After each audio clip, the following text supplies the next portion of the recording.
English हे knowledge नाही आहे, हम्म. ती एक भाषा आहे भाषा आहे. आणि भाषा शिकता येते. हम्म.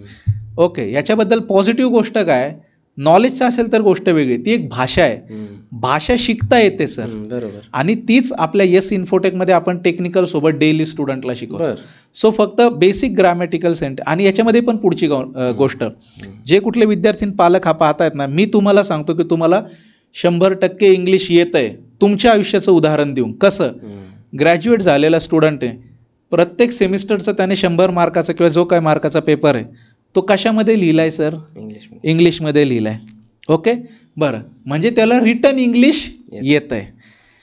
त्याने सगळे त्याचे मेन जे स्टडी आहे ग्रॅज्युएशनचं तो कुठल्या लँग्वेजमध्ये केलेला आहे, त्याची बुक्स कुठल्या लँग्वेजमध्ये होते, इंग्लिश. म्हणजे त्याला रीडिंग करून समजते पण, म्हणजे तुम्हाला इंग्लिश रीडिंग येते, तुम्हाला इंग्लिश रायटिंगही येते, फक्त स्पीकिंग इंग्लिशवरती काम करायचं आहे. असं नाही की इंग्लिशच येत नाही, हम्म. ते येत आहे, बोलण्याचं शिकणं आहे आणि फक्त. ते प्रॅक्टिस नाहीच येतं. एक्झॅक्टली.